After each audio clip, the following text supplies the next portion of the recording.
Hey everyone, Casey here at Home with Casey. It is great to see you. Now, we are meeting with Elyssia today, our in-house sort of nutrition person, getting some interesting information about sugar. So, as a personal trainer, I have worked with hundreds of people to help them either lose weight, get faster, get stronger, gain muscle, all those things. And I tell my clients the bottom line is 80% of those changes happen in the kitchen. So it's the foods that we eat that really impact the changes that we want to make with our body, whether we're racing or just playing with our grandchildren.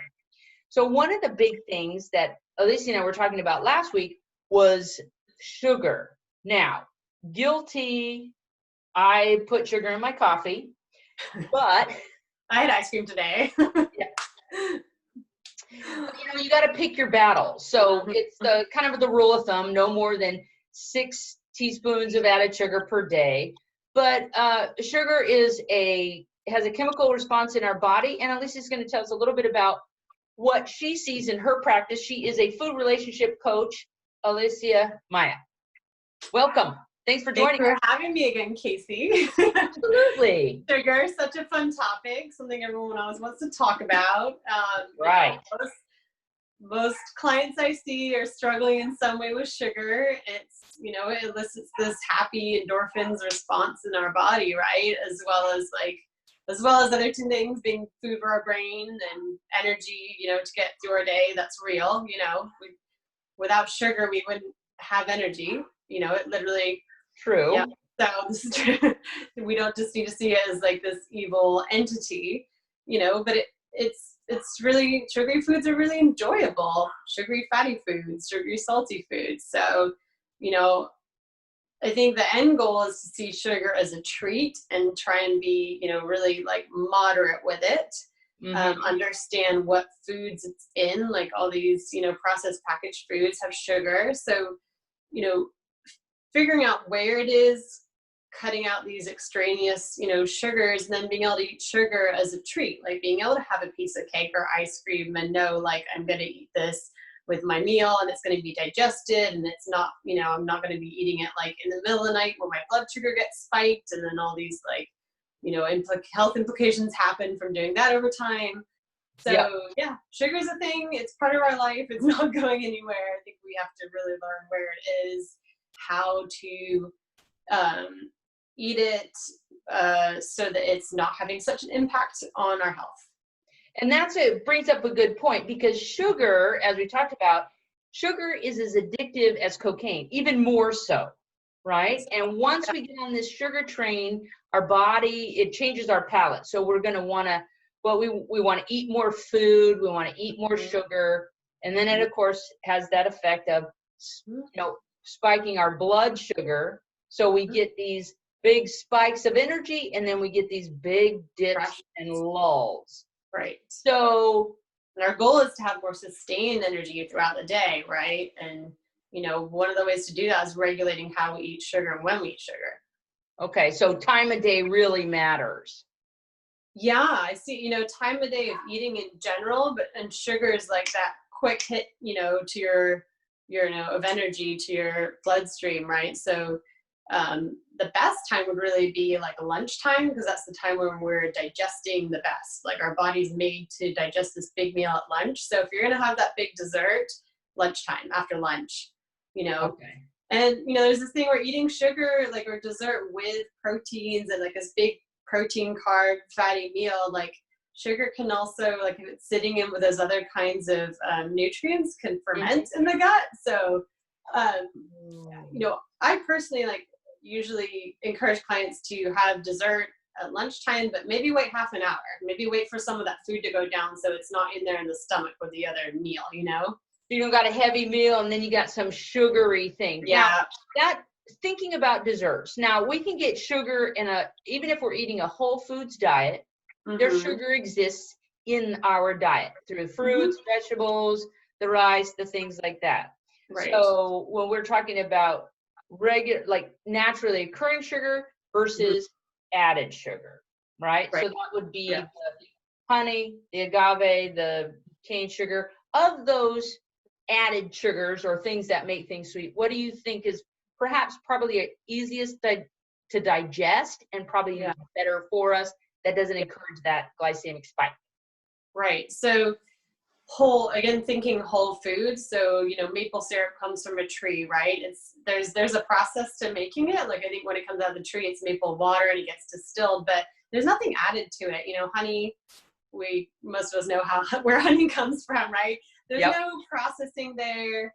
There are actually honeys out there that are like, these commercially made crappy honeys that are like adulterated with like high fructose corn syrup and stuff too. But yeah, so think like natural form and sugar, granulated cane sugar, everything ideally organic, because then it doesn't have pesticides and herbicides in it.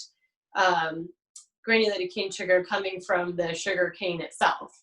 So think of, again, whole form, or fruit, right? Fruit's obviously a whole form of sugar.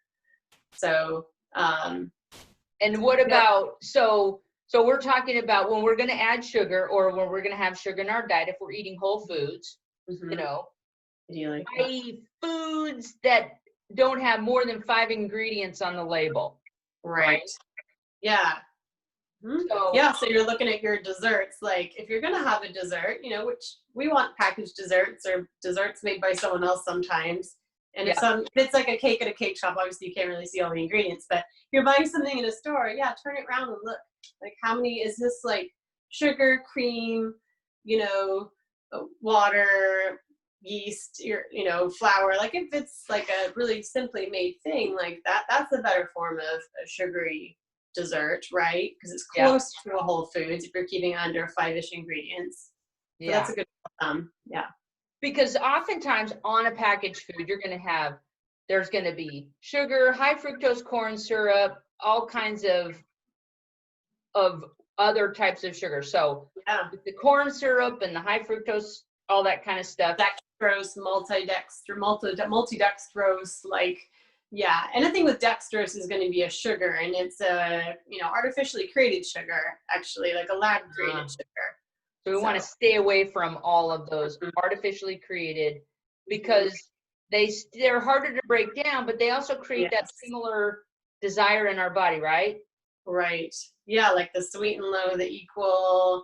I don't know if people are so much of a fan of those. Stevia is like from a leaf, so that's, I don't really know the process of making it, honestly, if it's like super processed, but I would stick with the natural cane sugar, maple syrup, honey, Our body's able to digest that. Yeah, and it recognizes that as a natural sweet taste, whereas, you hear these stories of people eating sweet and low for years, and they have this like extreme tolerance for sweet, right? The sweet taste. Oh, right. But then it's hard to come back from, You take that out of your diet and try and put regular sugar in, and you want a lot of regular sugar, right? Yeah. So it's about changing your palate as well. Yes, totally. Yeah. So I solicited on Facebook some questions that you might have about sugar.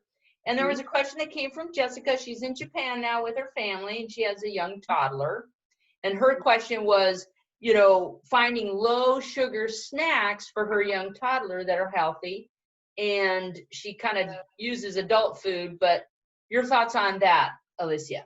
Yeah, tough, because these kids marketed foods often have all the yummy things in them, right? Because kids are picky eaters. They just, they haven't lived life and learned what's good and what's not. So I think a lot of these kids marketed foods do have sugars and, fats and fake things in. So again, looking at the packaging, if you're going to buy packaged stuff for your kids, like a yogurt, it's going to be really hard to find a kid's yogurt without sugar. But if you can find a natural market or a natural food section, it might be sweetened with like fruit sugar, strawberries, might have strawberry jelly in there or something, like, but you have to look at the ingredients again to see, like, does it have these extraneous sugars in there or not. And it's okay to feed them adult sort of food to really mitigate the amount of sugar, right? Yeah, like go, buy your, whole milk, plain yogurt, no added sugar, right? It's just the, it's the milk and the microbes, and then cut fruit or blend fruit and put it in there with them, make it for them if you have the time, So yeah, they're pureeing, apples, Oh, yeah. natural fruit leather, if they can, digest that already. So I think the best would be making, using whole foods, adult foods, and making it child friendly. That's the best case scenario. I know time-wise, that's probably not possible for a lot of parents. Well, now, are there, so now we got a question from Carrie. She's a endurance athlete out there in Hawaii. And her question was the best sugars for fast digestion and quick fuel. Fast digestion, quick fuel. Yeah. So easiest digested sugars is going to be fruit, again, because it's natural. It's just, sugar molecules, the most simple sugar molecules in water.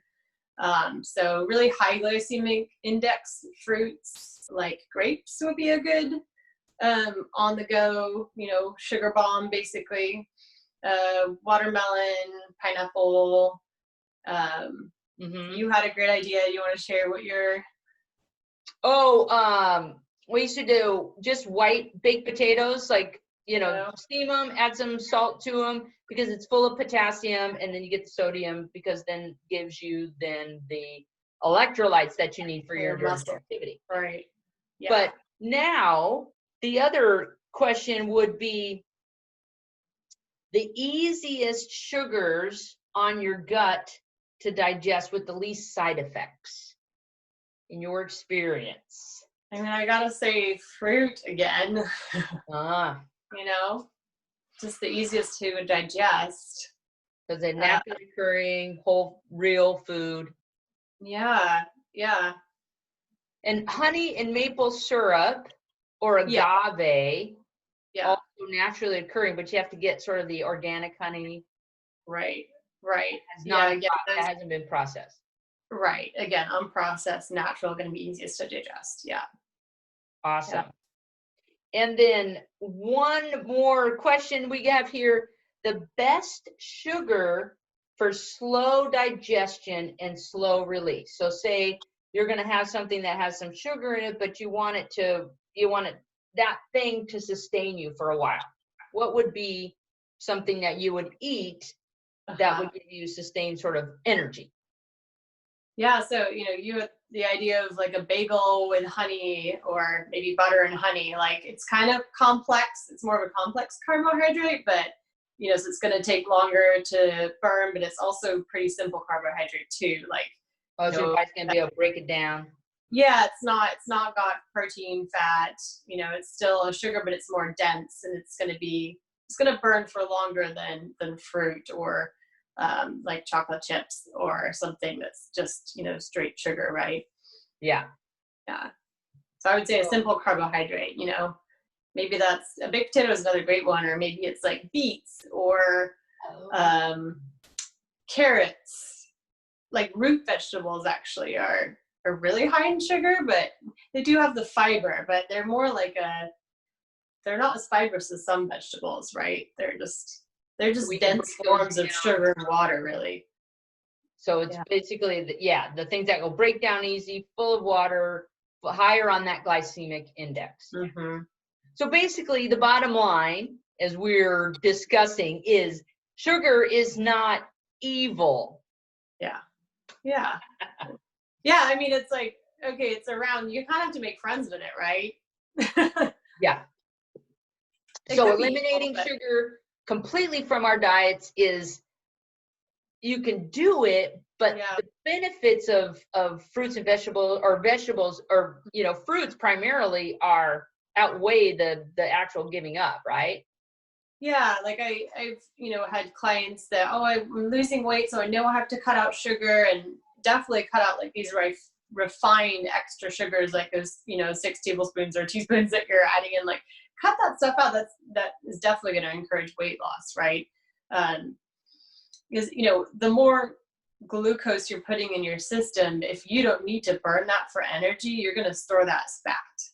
So certainly taking out the glucose is good, but I've had clients say like, well, I stopped eating fruit because I know that's sugar, but to me, there's so much benefit to fruit. If we can come to see it as this like delicious, sweet, seasonal treat, that's awesome.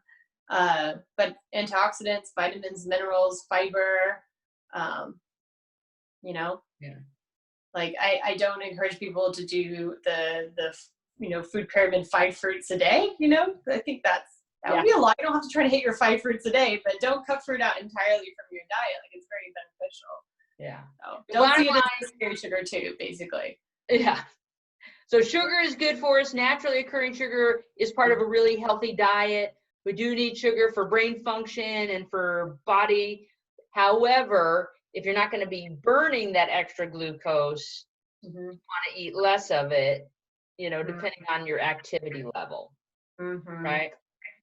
All right. So you heard that right here. If you have any questions, let us know. You can find Elyssia online. But Elyssia, I want to thank you so much for your knowledge, for your time, for giving us more information. I know here in COVID times, probably we've been eating more cakes and cookies and baking more. So it's important to have that conversation. Yes. So thanks for bringing it to light, Casey, and making it fun. Hey. So remember, working out is always good for you. And we will, Elyssia will be back with us again in another couple of weeks when we're going to be talking about the hot topic of intermittent fasting. Another hot topic. So, yeah, another hot topic. So again, you guys, thanks for joining us. Elyssia, thank you for being there. She is on ElyssiaMaya.com, right? Yeah. Yeah, you got it. ElyssiaMaya.com. Yeah. ElyssiaMaya.com. You guys can catch me on YouTube or Casey Carlberg on Facebook. I'm Casey at Home with Casey. You guys have a good time. Eat sugar wisely and enjoy your life.